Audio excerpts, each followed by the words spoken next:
What's up, guys? Welcome back to the channel. Today we are at a unknown stream. Sure, I could look it up, but not sure what the name is. On my way back home from work, it's about 10 o'clock in the morning. We are beautiful water, very shallow, a couple deep pools, lots of foam. Increased bug activity already this morning, so we threw on a small chubby. We have the actually we have a nymph rig on. We're going to switch to a chubby if we see some dry fly action, but we're on the 5 weight. That's all I have with me today, and let's see if we can catch some brown trout. As you can see, this water is pristine, super clear. I've already seen a few small fish. I don't think there's any monsters in here, but you never know. Beautiful foam lines, deep pools. Let's start fishing. There's a couple caddis out. There's a couple blue wing olives, I think. But let's tie on something and start hitting this water.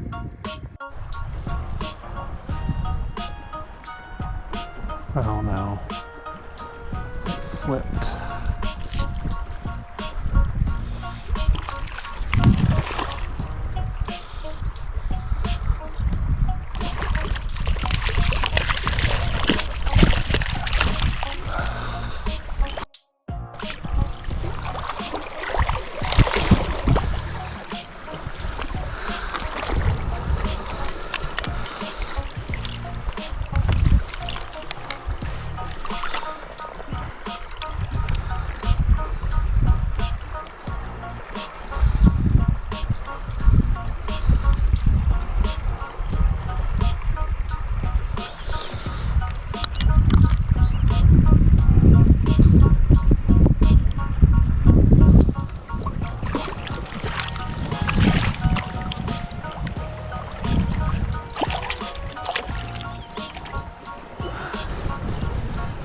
Beautiful little brown, right as I switch to the dry dropper. Mini chubby Chernobyl with a little pink midge at the bottom. He smashed it.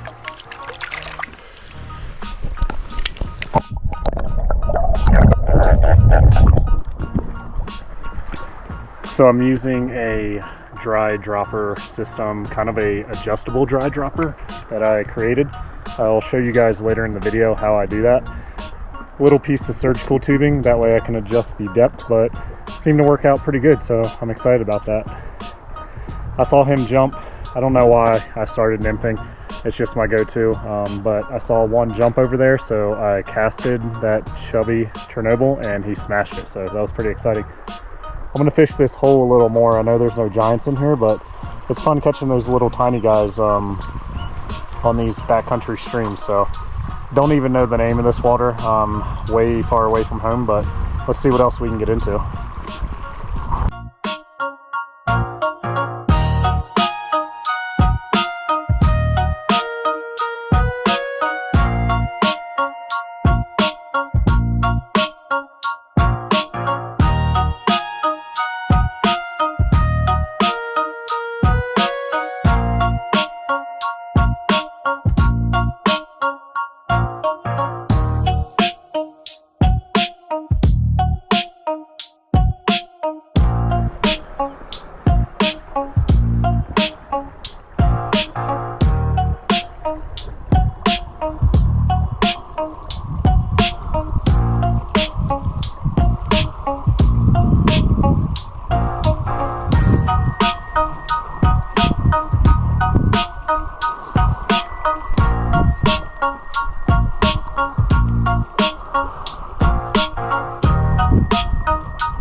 So it looks like my system is kind of failing on me. I think the surgical tubing you used is a little too big, so it keeps sliding down. I think what I'm going to do is put, not sure if you guys can see that or not, piece of surgical tubing, the main line runs right through there. I'm thinking about just chopping it off and not worrying about the nymph, but I can adjust this little guy to keep it up. I just might false or lose a hook set, but we're trying new things out here. I wasn't even sure if there were fish in here, so we're just trying new concepts, because the most annoying thing for me is adjusting your dropper length off of your dry fly. I think that's so annoying. It takes time, so I'm trying to figure out a new way to do it. I know there are other ways to do it, but that's if you tie your own flies. So it's already sunk back down in there, but that nymph is actually hidden within the chubby. So I'm not too worried about the presentation of the chubby. Makes it a little tougher to cast because it's heavier and you can see it sinking, but I can see it perfectly fine in the water. So not worried about it. What's up guys? I just wanted to jump in here real quick and show you the adjustable dry dropper that I kind of created. So I just have this foam dropper. If you can see that, it probably won't focus well. And you can see that surgical tubing right there at the end and a hare's ear nymph. So what I do is I have, it's probably not going to focus, but I have this little piece of surgical tubing routed through the end of the hook. And the tippet or leader goes through the eye of the hook, through that surgical tubing, and it keeps a little bit of tension. So this is freely sliding up and down your leader. Then at the end, I just have the nymph, whatever I tie on that day. So the problem I was having is this cast down and sits against that. So I need to adjust it a little bit. But as you can see, it freely moves. I can take this surgical tubing and bend it so it kind of covers the hook and it creates a lot more tension on it. I just, as you can see, kind of, it doesn't have much on the hook where you can land a fish. So my theory is on the right track. I just need to get a little bit smaller surgical tubing to make that a little bit tighter. And I can put, like I said, a little piece of tungsten as a stopper, tungsten putty as a stopper, so it would create tension. But as you can see, it works pretty well in theory. Just need to adjust it. If you have any other ideas on how to do this, let me know. Like I said, I just hate having a dropper 8 inches, need to adjust it 24, 18, whatever that is. So that's my little system. I will perfect it and show you guys more, but if you have any ideas, let me know. But let's get back to the video. Hope you enjoy. I'll give it a few more casts and I might just cut the nymph off and use this dry fly.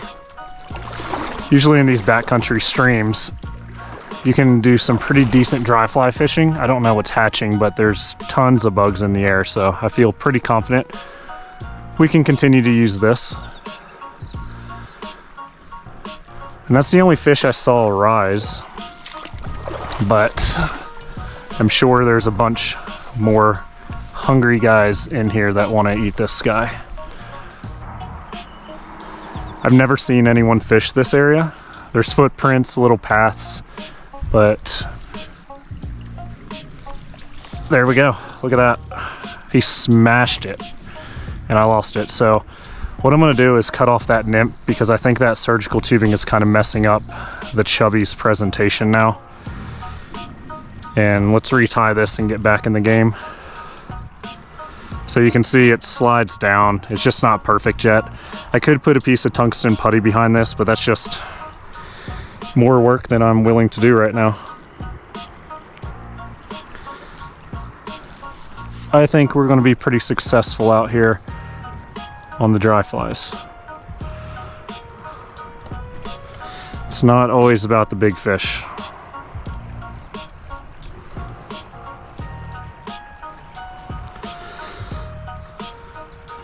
And the system I created too, you have to keep the barb on the hook. With that last fish, it wasn't a barbless hook. Roast me in the comments, but I use it as an indicator. Not exactly trying to catch fish on it. So I'm gonna pinch this barb down once I get it tied and try to get some more of these fish. I would change this chubby because it is very old, but it's working, so.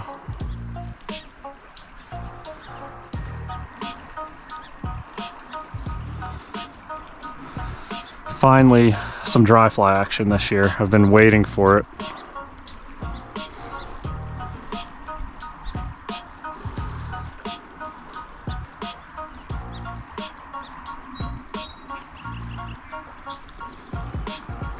It's actually a camp spot with easy access to this river, but it is so loud off the highway that I'm not even tempted to camp here.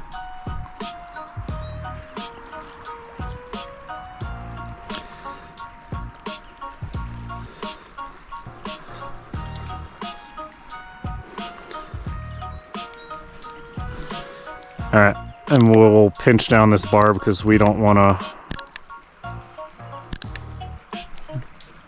damage the fish mouth. Chubby Chernobyl, white. Almost kind of looks like a mini salmon fly. Obviously there's no salmon flies in this area. Look like some caddis flying around, maybe some BWOs. I haven't seen any PMDs in this area yet. Don't think it's quite warm enough. But let's get back out here and see if we can catch some more little brown trout.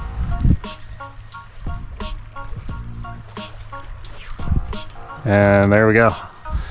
I'll keep that in the video because it's part of fishing right there. Crappy back cast.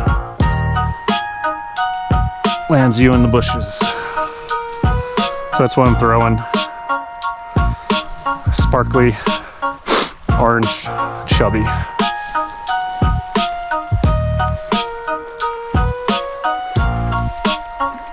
I would love to have a 3-weight fiberglass doing this, but I haven't bought one yet.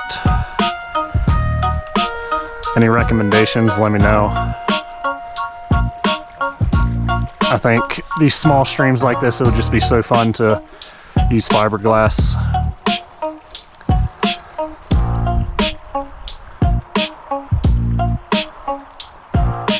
And that was a beautiful presentation underneath that tree. That would have been great if something smacked it.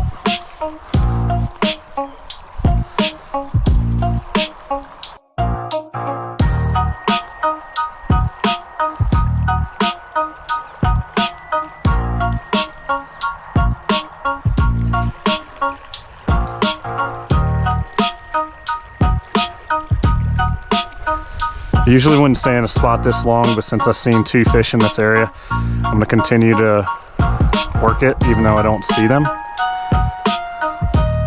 I feel like the brown trout are a little harder to see on the bottom than a rainbow. So we're going to keep at this.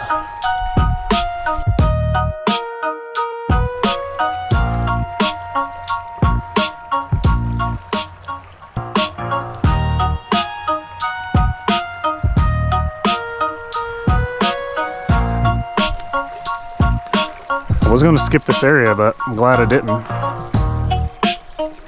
It's just hard to access from that side.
I try to do this walk the dog thing if I'm walking with the stream.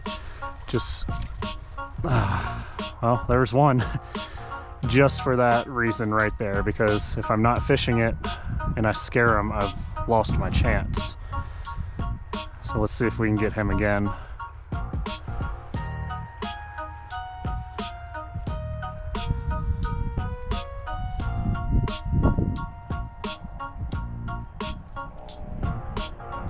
Didn't like that drift at all.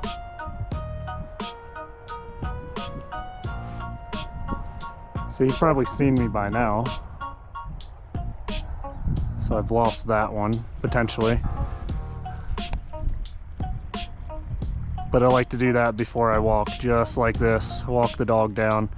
So when I walk to that area, if there is a fish there, I have at least some chance of catching it.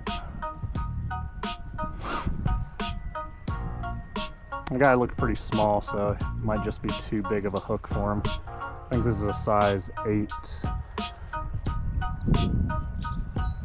Could be wrong on that.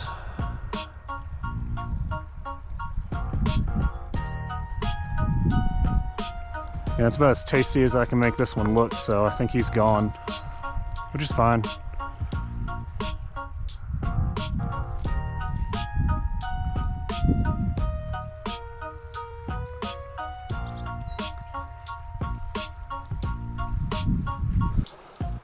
So I turned the camera off again, but I was just walking the dog along this bank as I was going at it, and a fish jumped and smashed it again. So we're gonna stay behind these bushes and just kind of fish this hole. Looks pretty good. I'm sure there's some fish down in there. I can't see them. But yeah, this area looks just so prime. So I'm gonna work this hole pretty good. See what happens. There we go. Oh, that was so cool to see him come up and take that. They're hungry. We'll stay behind cover a little bit. I can see a bunch of them actually swimming now. I may try something smaller if they're really doing something. But I just love how big the chubby is sitting on top. Just might be a little big for their mouth. Oh, yeah, that one came up right from the bottom and took it. We might have to switch to like a caddis or something a little smaller. I don't have anything smaller in this style. So it's getting drug under by the current, and I've been seeing them come up and just take it, which is pretty cool.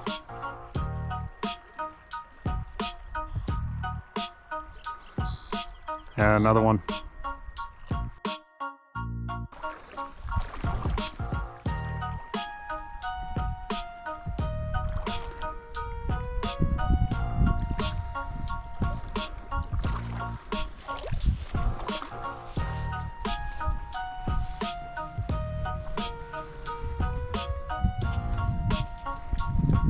I don't know if you guys saw that, but let's catch him.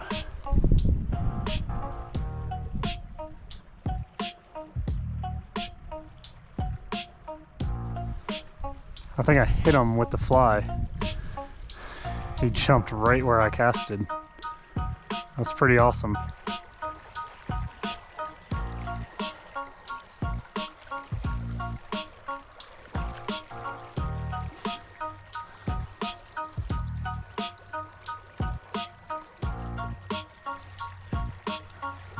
So I think we're going to tie on a small emerger.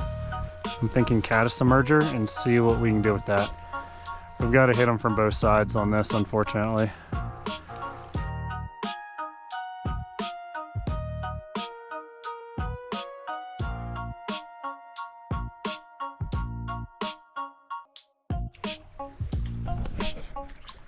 So guys, I tied on a blue wing olive. I just made like my last cast I was going to make, and this little 8-incher just smashed it once it hit the water. So I'm gonna continue to keep this on and stay out here a little longer, but beautiful guy.